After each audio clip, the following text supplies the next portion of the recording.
Hello friends, welcome to our channel Trader Kitabat. May month first weekly watch list వచ్చేసి for swing trading 5 stocks అయితే select చేసుకున్నామండి. అందులో first stock వచ్చేసి oriental hotel. మనం swing ట్రేడింగ్కి stock select చేసుకున్న stocks వచ్చేసి ఖచ్చితంగా అప్ ట్రెండ్ అయ్యి ఉండాలి and with volume breakout after consolidation. So ఈ స్టాక్లో వచ్చేసి మనకి ఆల్మోస్ట్ 3 to 4 months తర్వాత బ్రేక్అవుట్ ఇచ్చిన స్టాక్ విత్ వాల్యూమ్. ఇక్కడ వచ్చేసి మనకి first time resistance, second resistance, third resistance and fourth resistance. Before breakout వచ్చేసి ఏంటంటే మనకి ఆల్మోస్ట్ 1 month కన్సాలిడేషన్ చేసింది. కన్సాలిడేషన్ చేసిన తర్వాత ఒక బిగ్ బయర్స్ క్యాండిల్తోని మనకి బ్రేక్అవుట్ ఇచ్చింది and with volume and perfect volume కూడా ఉంది. సో ఈ స్టాక్ వచ్చేసి మనం స్వింగ్ ట్రేడింగ్కి వాచ్ లిస్ట్లో పెట్టుకోవచ్చు.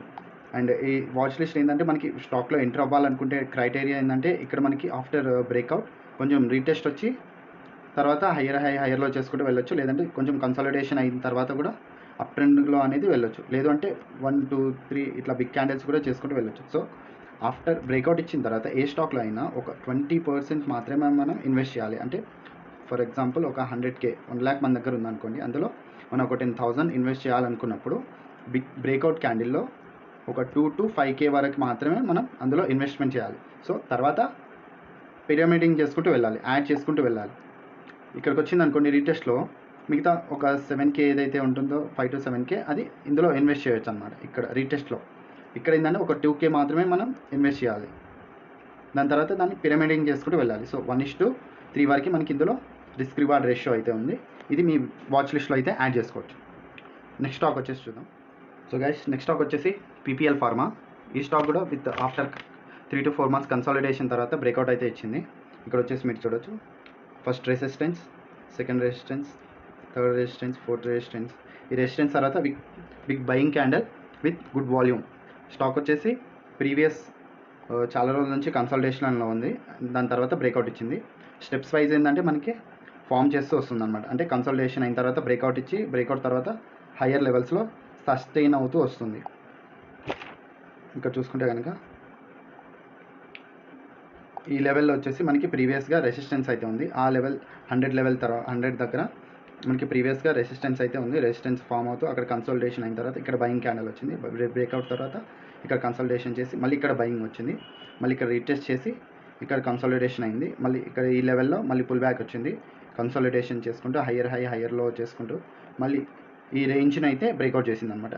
సో ప్రీవియస్గా బ్రేక్అవుట్ ఇచ్చినప్పుడు వాల్యూమ్ ఏదైతే విధంగా ఇచ్చిందో ఇప్పుడు కూడా మనకి అదే రకంగా వాల్యూమ్తోని విత్ బ్రేక్అవుట్ లెవెల్లో మనకి కనిపిస్తూ ఉంది. సో ఈ స్టాక్ని కూడా మీరు అబ్జర్వ్ చేయండి, మీ వాచ్ లిస్ట్ అయితే యాడ్ చేసుకోవచ్చు. సో రిస్క్ రివార్డ్ వచ్చేసి కూడా మనకి 1:3 వరకు అయితే ఉంటుంది. స్టాప్ లాస్ అయితే మస్ట్.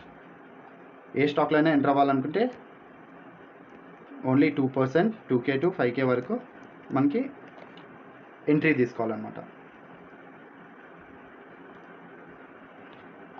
సో నెక్స్ట్ స్టాక్ అయితే చూద్దాం ఫ్రెండ్స్. సో నెక్స్ట్ స్టాక్ వచ్చేసి మైంటెక్. ఈ స్టాక్ వచ్చేసి మల్టీ ఇయర్ బ్రేక్అవుట్ అండి. మల్టీ ఇయర్ బ్రేక్అవుట్ అంటే మనకి ఆల్మోస్ట్ ఆఫ్టర్ 2022 తర్వాత కన్సాలిడేషన్ చేసి బ్రేక్అవుట్ ఇచ్చిన స్టాక్. ఈ లెవెల్ అయితే మనకి బ్రేక్డౌన్ ఇచ్చింది, మళ్ళీ ఆ లెవెల్లో విత్ వాల్యూమ్తో బ్రేక్అవుట్ చేసింది. బ్రేక్అవుట్ చేసిన తర్వాత హయ్యర్ లెవెల్లో వచ్చేసి మనకి సస్టైన్ అవుతుంది అనమాట.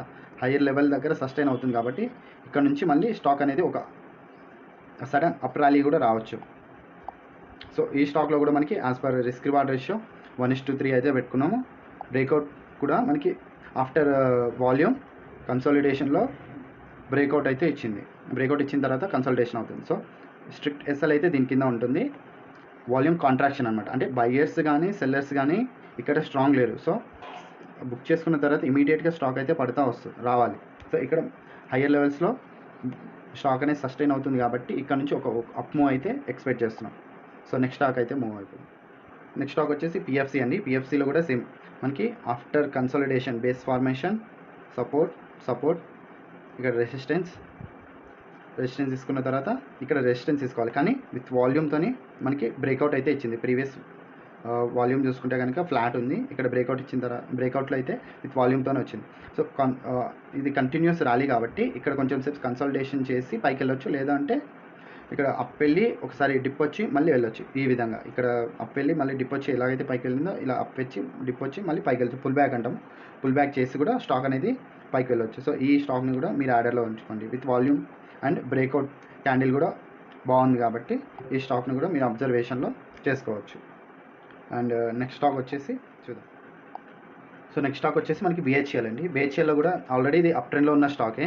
స్టాక్ ప్రీవియస్ చాలా డేస్ నుంచి హయ్యర్లో ప్యాటర్న్లో అయితే మూవ్ అవుతూ వస్తుంది. సో ఎవ్రీ జోన్ని బ్రేక్అవుట్ చేసుకుంటూ ఆ బ్రేక్అవుట్ తర్వాత ఒక బేస్ ఫామ్ చేసుకుంటూ వస్తుందన్నమాట. After breakout base formation, after breakout base formation చేసుకుంటూ ఒక ట్రెండ్ లైన్ సపోర్ట్ తీసుకుంటూ వచ్చింది ఇక్కడైతే. దెన్ ఇక్కడ ఒక రెసిస్టెన్స్ బ్రేక్అవుట్. దెన్ ఇక్కడ ఈ లైన్ వచ్చేసి కూడా మనకి ఏంటంటే ఒక రెసిస్టెన్స్ లైన్ అనమాట. ఇది ఒక రెసిస్టెన్స్ లైన్. ప్రీవియస్గా మనం చూసుకుంటే కనుక అక్కడ ఒక రెసిస్టెన్స్ ఉంది. ఆ రెసిస్టెన్స్ బ్రేక్అవుట్ చేసి పైన అయితే క్లోజ్ అయింది. సో ఇక్కడ కూడా మనకి ఒక అప్ మూవ్ అనేది రావచ్చు, కొంచెం కన్సల్టేషన్ చేసి అప్ మూవ్ అయితే రావచ్చు. సో సేమ్ మనకి ఇందులో కూడా 1:3 వరకు రిస్క్ రివార్డ్ రేషియో అయితే ఉంది. సో ఈ స్టాక్ని కూడా మీరు ఆర్డర్లో పెట్టుకోండి. ఈ 5 స్టాక్స్ వచ్చేసి ఫర్ దిస్ వీక్ అనమాట. సో నెక్స్ట్ వీక్లో కలుద్దాం. Thanks for watching.